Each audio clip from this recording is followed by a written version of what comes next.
பெண் பக்தி நேயர்களுக்கு அன்பான வணக்கம். இன்று நாம் பார்க்க உள்ளது, ஆலயங்கள் சென்றால் என்ன நடக்கும், ஆலயம் சென்றால் அனைத்தும் நன்மை நடந்து விடுமா? இத்தலைப்பை பற்றி காண்போம். தெளிவு குருவின் திருமேனி காண்டல், தெளிவு குருவின் திரு நாமம் செப்பல், தெளிவு குருவின் திரு வார்த்தை கேட்டல், தெளிவு குரு சிந்தித்தல் தானே. பூழியற்கோன் வெப்பொழித்த புகழியற்கோன் கழல் போற்றி, ஆழி மிசை கல்மிதப்பில் அணைந்த பிரான் அடி போற்றி, வாழி திருநாவலூரர் வன்தொண்டன் பதம் போற்றி, ஊழிமலி திருவாத ஊரர் திருத்தால் போற்றி. சிவாய நம. திருச்சிற்றம்பலம். நம்ம நிறைய பேர் கோயில் போவோம். கோயில் போன உடனே எல்லா நன்மை நடந்ததுதா? நம்ம நிறைய வேண்டோம் சுவாமி கிட்ட. கோயில் போய் நான் கேட்ட உடனே நடந்துடுதா? அப்ப எதுக்கு நான் கோயில் போகணும்? கோயில் போனா என்ன நடக்கும்? நம்ம எல்லாருமே இப்ப எல்லாரும் என்னன்னா, ஏதாவது ஒண்ணு நடக்கணும்னா கோயில் போகிறோம். ஏதாவது ஒரு துன்பம் வந்தாதான் ஆலயம் போறது ஒரு பழக்கமா இருக்கு. இல்லைன்னா ஏதாவது ஒரு பரிகாரம் சொன்னா இங்க போனா இது சரியா, இதற்காக மட்டும்தான் போறாங்க. ஆனா அப்படி போனாலும் சிலருக்கு நடக்கும், சிலருக்கு நடக்காம இருக்குதும் இருக்கு.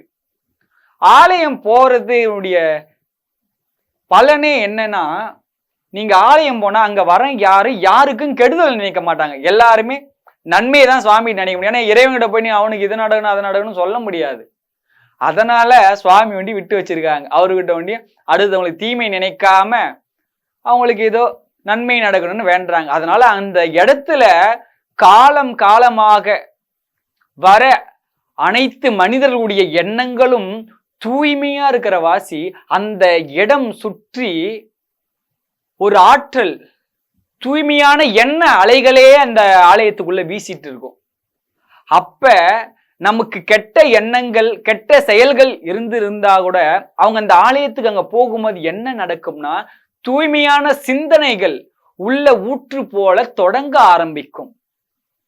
எவ்வளவு தொடங்க ஆரம்பிக்கும்? நான் ஒரு நாள் தான் வசதி போயிடுறேன், அப்ப அந்த ஒரு நாளுக்கு ஏற்ற மாதிரி தான் உனக்கு ஊற்று எடுக்கும். தினமும் நான் போறேன், அப்போ உன்னுடைய எண்ண அலைகள், தூய்மையான எண்ண அலைகள் அதிகரித்து கொண்டே இருக்கும். இறைவனுடைய தொடர்பை ஏற்படுத்தி கொடுக்கும் இந்த எண்ணங்கள் எல்லாம். அப்ப அந்த ஆலயங்கள் போக போக என்ன நடக்கும்னா, உன்னுடைய செயலை இறைவன் மாற்றுவார். நீ போனவனே நீ நன்மை, நீ ஒரு விஷயம் கேட்கிற, எனக்கு இது நடக்கணும்னு, அப்படியே உனக்கு அப்படி செய்ய மாட்டார். முதல்ல உன்னுடைய குணங்களை மாற்றுவார். தீமையான எண்ணங்களையும் சுயநலமான எண்ணங்களையும், அப்புறம் சுற்றி இருக்கக்கூடிய மக்களையும் உற்றாருடன் எல்லாரையும் தெரியப்படுத்தி எப்படி வாழணும், நீ எப்படி இருக்கணும் அப்படின்னு உன்னுடைய மனதை சுத்தப்படுத்தார். உன் அழுக்கு எவ்வளவு சுத்தப்படுத்துகிறியோ அவ்வளவும் அவர் அருள் செய்வார். போன உடனே அருள் எல்லாம் கிடைக்காது. முதல்ல உன்னை மாத்துவார். நீ தூய்மையான ஆளு அப்படின்னா கண்டிப்பா உனக்கு உடனே கிடைக்கும். மனசுல எல்லாம் அழுக்க வைத்து கொண்டு இறைவனிட போனா முதல்ல அழுக்க நீக்குவார். அழுக்க நீக்கி அதற்கப்புறம் அருளானது நிறைவாக அருள்வார் இறைவன். அதனால நாம கோயிலுக்கு போவது ரொம்ப சிறப்பு. தினமும் போகணும். முப்போதும் தீண்டுமின் சொல்வார் திருநாவுக்கரசர். முப்போதும் 3 வேளையும் போய் சிவபெருமான தொழுங்க அப்படின்றார் அண்ணாமலை பதிகத்துல. நாம ஒரு வேளை கூட போறது கிடையாது. திங்கக்கிழமைனா போலாம், இல்ல பிரதோஷம்னா போலாம். ஏதோ ஒரு நாட்கள் போனா போதும். வாரத்துக்கு ஒரு நாள் அட்டனஸ் போடுற மாரி போறோம். தினமுமே போகணும். அப்பதான் நம்மளுடைய எண்ணங்கள் சாந்த ரூபமாவே இருக்கும்.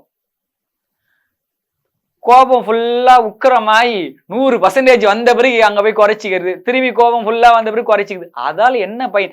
கோபம் வரவே விடக்கூடாது. அப்ப அந்த தினமும் நம்ம காலை அந்த சுவாமியை பார்க்கும் அமைதியா இருக்கும் ஆலயம். அந்த ஆலயத்துல போய் சிவபெருமானை பார்த்து தரிசித்த பிறகு கொஞ்ச நேரம் கண்ணை மூடி சிவாய நமன்னு உள்ளத்துல நிறுத்திட்டு அப்படி இருந்தும் என்ன ஒரு ஆனந்தம் இருக்கும். அடுத்த செயல் நீங்க செய்யும் போது ஒரு பிரச்சனை இருக்குமா? மனசு அமைதியா இருந்தா எதுவுமே தவறா முடிக்காது. சிந்திக்கக்கூடிய நேரத்தை கொடுக்க அமைதி தான். கோபமானது வேகமா நம்ம என்ன செய்யணும் நம்மளுக்கே தெரியாம எதையாவது செய்திடுவோம். அப்ப ஒண்ணு தினமும் கோவிலுக்கு போகணும்.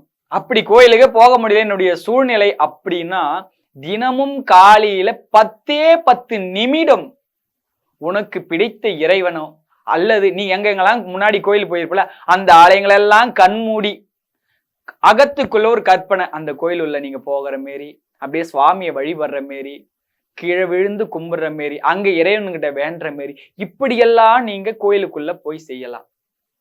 இப்படியெல்லாம் செஞ்சுன்னு இருக்க உங்களுடைய மனமானது தூய்மை அடையும். மனசு தூய்மை அடைஞ்சாலே எல்லாமே மாறிடும். அப்ப நம்ம கோயிலு போக காரணம் மனம் தூய்மை அடையதான் முதல் எண்ணம் தூய்மை அடையவே இறைவன் வழிபாடு. உனக்கு நடக்கக்கூடியதே உன்னுடைய செயலை வச்சுதான் நடக்க போகுது. அப்ப உனக்கு எல்லாமே ஆப்போசிட்டா நடக்குதுன்னா இறைவன் தான் உனக்கு அந்த வாய்ப்பை தராரு. உன்னுடைய எண்ணத்தை மாற்றி நன்மையே தரக்கூடிய தூய்மையான எண்ணங்களை அமைத்து நன்மை அருள்றாரு சிவபெருமான். அப்ப நம்ம மாற்றக்கூடியது எண்ணங்கள் தான். நாம தான் நம்மளை யோசிக்கணும். நமக்கே தெரியாது நம்ம செய்யறதெல்லாம் தப்பா கரெக்டா நம்மளுக்கே தெரியாது. தினமும் சிந்திக்கணும்.